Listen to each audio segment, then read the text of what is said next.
오늘 말씀은 이사야 54장 1절부터 17절까지입니다. 잉태하지 못하며 출산하지 못한 너는 노래할지어다. 산고를 겪지 못한 너는 외쳐 노래할지어다. 이는 홀로 된 여인의 자식이 남편 있는 자의 자식보다 많음이라. 여호와께서 말씀하셨느니라. 내 장마터를 넓히며 내 처소의 휘장을 아끼지 말고 널리 펴되 너의 줄을 길게 하며 너의 말뚝을 견고히 할지어다. 이는 내가 좌우로 펴지며 내 자손은 열방을 얻으며 황폐한 성읍들을 사람 살 곳이 되게 할 것임이라. 두려워하지 말라.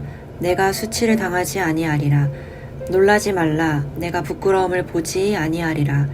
내가 내 젊었을 때의 수치를 잊겠고 과부 때의 치욕을 다시 기억함이 없으리니 이는 너를 지으신 이가 내 남편이시라. 그의 이름은 만군의 여호와이시며 내 구속자는 이스라엘의 거룩한 이시라. 그는 온 땅의 하나님이라 일컬음을 받으실 것이라.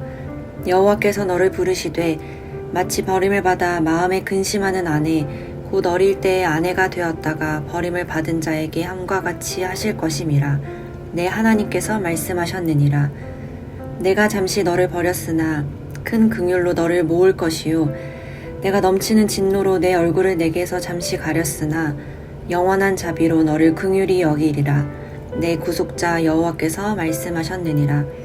이는 내게 노아의 홍수와 같도다. 내가 다시는 노아의 홍수로 땅 위에 범람하지 못하게 하리라 맹세한 것 같이 내가 내게 노하지 아니하며 너를 책망하지 아니하기로 맹세하였노니 산들이 떠나며 언덕들은 옮겨질지라도 나의 자비는 내게서 떠나지 아니하며 나의 화평의 언약은 흔들리지 아니하리라. 너를 긍휼히 여기시는 여호와께서 말씀하셨느니라. 너 공고하며 광풍에 요동하여 안위를 받지 못한 자여 보라. 내가 화려한 채색으로 내 돌 사이에 더하며 청옥으로 내 기초를 쌓으며 홍보석으로 내 성벽을 지으며 석류석으로 내 성문을 만들고 내 지경을 다 보석으로 꾸밀 것이며 내 모든 자녀는 여호와의 교훈을 받을 것이니 내 자녀에게는 큰 평안이 있을 것이며 너는 공의로 설 것이며 학대가 내게서 멀어질 것인즉 내가 두려워하지 아니할 것이며 공포도 내게 가까이 하지 못할 것이라. 보라, 그들이 분쟁을 일으킬지라도 나로 말미암지 아니한 것이니 누구든지 너와 분쟁을 일으키는 자는 너로 말미암아 패망하리라. 보라, 숯불을 불어서 자기가 쓸만한 연장을 제조하는 장인도 내가 창조하였고 파괴하며 진멸하는 자도 내가 창조하였은즉 너를 치려고 제조된 모든 연장이 쓸모가 없을 것이라. 일어나 너를 대적하여 송사하는 모든 혀는 내게 정죄를 당하리니 이는 여호와의 종들의 기업이요 이는 그들이 내게서 얻은 공인이라. 여호와의 말씀이니라. 아멘.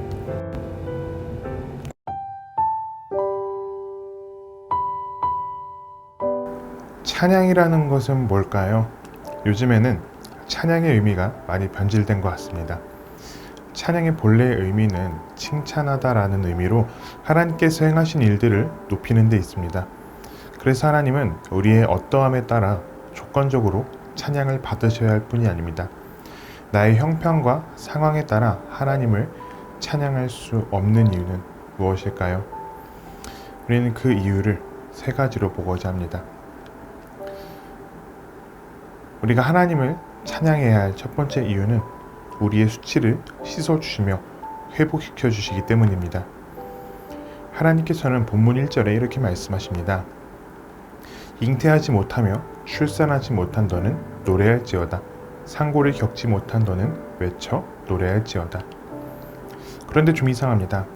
잉태하지 못하고 상고를 겪지 못하는 일은 구약시대에 있어서 대단히 수치스러운 일이었습니다. 여인이 잉태하지 못하는 것은 신의 저주를 받았기 때문이라고 할 정도였죠.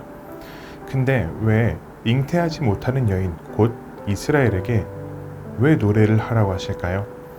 그것은 하나님께서 이스라엘의 모든 수치를 씻어주시며 이스라엘을 회복시켜 주실 것이기 때문입니다. 그래서 하나님은 2절에 내 장막터를 넓히라 라고 말씀하십니다. 이는 잉태하지 못하는 이스라엘이 이제 다산을 하여 장막터를 넓히지 않고서는 지낼 수 없음을 의미합니다. 성경에는 잉태하지 못하는 여인의 이야기들이 여러 나옵니다.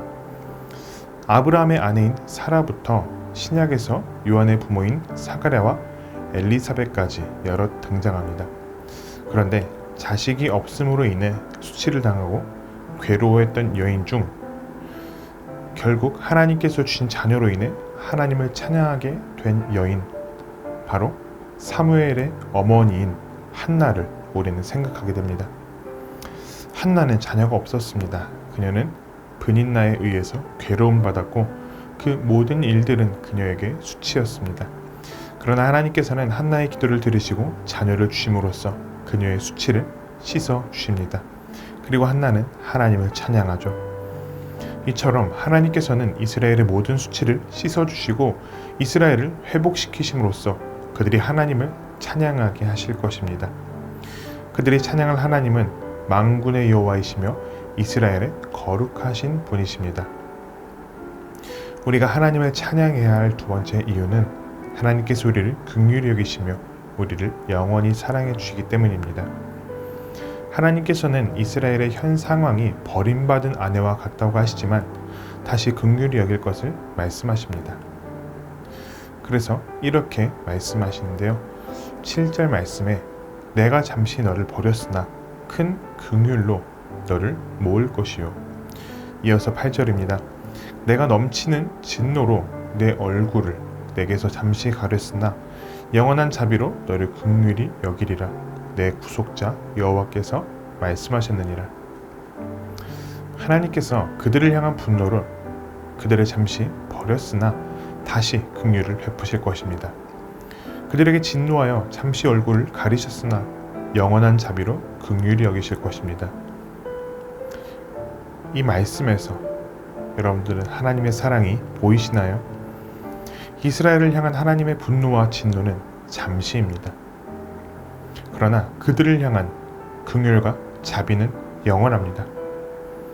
지금 현재의 상황이 영원한 것 같고 전부인 것 같지만 하나님께서는 그들에게 지금 겪는 일이 잠깐의 분노와 진노로 말미암은 것이라고 말씀하십니다. 특별히 8절에서 영원한 자비는 우리가 많이 들었던 헤세드를 의미합니다.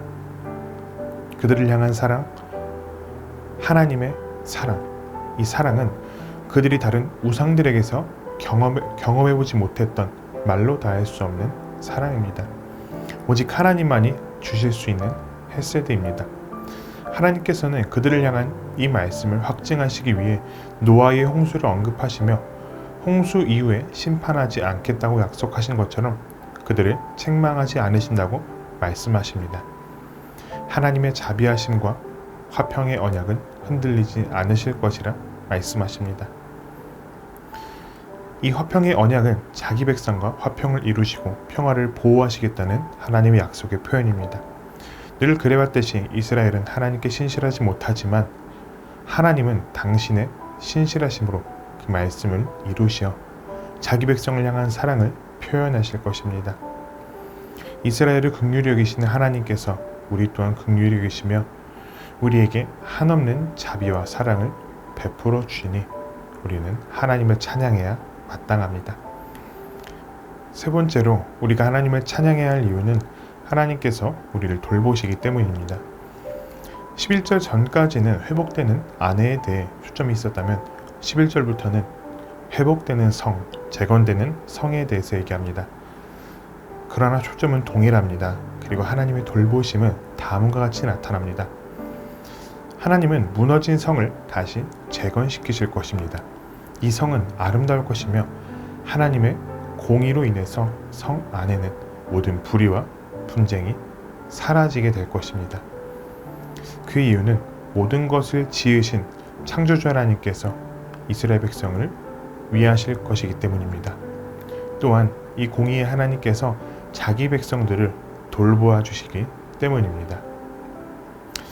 우리는 하나님을 찬양해야 할 이유에 대해서 봅니다. 첫째는 우리의 수치를 씻어주시고 회복시키신다는 것. 둘째는 우리를 긍휼히 여기시며 사랑하신다는 것. 셋째는 우리를 돌보신다는 것입니다. 결국 우리는 하나님께서 행하신 일들을 높이며 하나님을 찬양해야 합니다. 나의 현재의 상황이 좋아 보이지 않더라도 우리가 하나님을 찬양할 수 있는 이유는 무엇인가요? 우리를 구원해 주신 것입니다.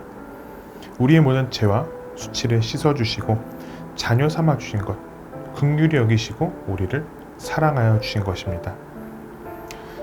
나의 잠깐의 상황으로 인해 하나님을 찬양하기를 주저하지 맙시다. 오늘도 우리를 사랑하신 그 하나님의 사랑을 기억하며 하나님을 찬양하고 노래하길 바랍니다.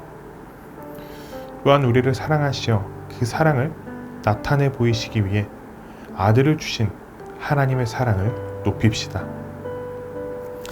우리 하나님께서 행하신 일들을 생각한다면 찬송가의 가사처럼 하늘을 두루마리 삼고 바다를 먹물 삼아도 한없는 하나님의 사랑은 다 기록할 수 없습니다. 말씀을 생각하며 함께 기도하겠습니다. 우리의 수치를 씻어주시고 우리를 회복시켜 주시며 늘 사랑해 주시는 하나님 감사합니다. 하나님께서 우리에게 베푸신 은혜들을 기억하며 하나님을 찬양하는 성도가 되게 하소서. 오늘도 하나님의 이름을 높이며 하나님께서 행하신 일들을 찬양하는 청년의 가족이 되기를 바랍니다.